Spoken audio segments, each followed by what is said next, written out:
Hey there everyone, welcome back to the Hybrid Network and a brand new Dragon Ball Super discussion video. Now, if you're here listening to this, odds are you're wondering how everyone's favorite big, hulking, roid-raged, legendary Super Saiyan Broly could fit into the story of Dragon Ball Super. Well, before we go into all of that, let's just have a quick refresher on who Broly actually is. This monstrous Saiyan warrior was first introduced to Dragon Ball fans in 1993 when Dragon Ball Z's 8th movie, Broly, the Legendary Super Saiyan, was revealed at the Toei Anime Fair, getting introduced officially to English fans in 2003 with Funimation's dub of the movie. The movie followed the Z-Warriors facing a new threat in Paragus, who sought to claim revenge on Vegeta and his allies for transgressions his father made against him, and unleashed the awesome might of his son Broly, the legendary Super Saiyan. Ever since then, Broly has been a subject of either complete adoration or painful ire amongst the Dragon Ball community, with both his addition to the Super Saiyan lore and his questionable origin story being used as cases for both sides of the argument. Not to mention...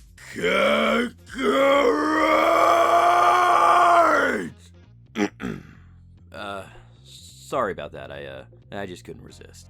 Anyway, Broly has been the subject of much back and forth within the Dragon Ball community, but one thing has always seemed to remain constant when discussing him: his status in the canon. Typically, movie villains have no room within the core canon of Dragon Ball, not because they're bad villains per se, but mostly because they don't typically mesh well with the established timeline. Not unless you're willing to put forth the effort to try and squeeze them in there, and even then you're gonna have a hard time making it all fit. However, Dragon Ball Super has given a new opportunity to the creative forces behind the series, in the form of a multiverse. If Toei Animation were to take advantage of this very unique opportunity, this could provide a slew of interesting creative choices about characters that could appear within Super's upcoming Universal Survival arc, and that could include adding in previously non-canon movie characters, namely Broly. You see, if Toei Animation really put their minds to it, Broly could show up in the Universal Survival arc, not as the anger-blinded monster we've seen, but as an elite fighter from another universe. Since Broly's canon status is non-existent within the main universe we follow, Universe 7, this could open up the door for a really interesting new take on the Saiyan warrior. You wouldn't have to necessarily say that the Broly that appears is from movie 8, which would allow Toei to actually change and create a new interpretation of him. You could go the route where Broly followed the same path as Goku, becoming a boy raised on Earth that has to consistently keep his rage in check, lest he unleash the fearsome power he holds within. But that might be just a little too cliche for my taste personally. You could say that Broly came from a universe where King Vegeta didn't elect to kill him, and instead used the legendary Super Saiyan within him to combat against their overlord Frieza and end his reign of terror upon the Saiyans.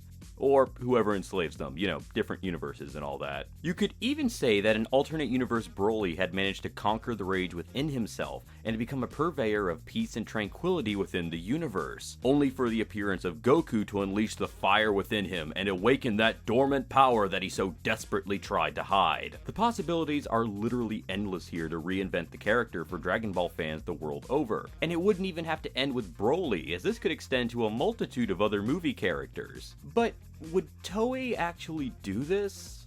Honestly, probably not. You see, not only do they have to try and adhere to the storyline presented in the manga, although I've heard they're going to be diverging pretty soon, I feel as if to keep Dragon Ball Super a fresh idea, Toei would want to use characters that we haven't seen before to introduce us to a world of Dragon Ball outside of what we know typically. That's what makes Dragon Ball Super so intriguing for a lot of people, including myself. It's adding and forging new paths for the property, taking the series into uncharted waters.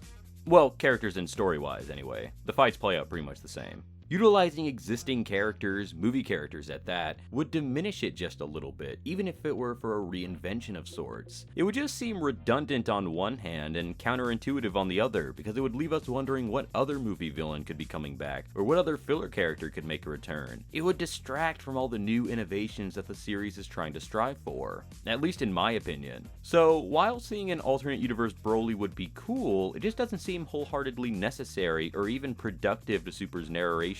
But at the end of the day, those are just my opinions. The real question is, what do you guys think? Leave your comments down below, and actually here's a fun idea. How would you reinvent Broly from another universe? I'm interested to see what you guys come up with. Or hell, any movie villain. Let's not limit ourselves to the muscly tantrum thrower. Thanks for listening, guys. If you like this video, go ahead and give it a thumbs up. It really helps us out.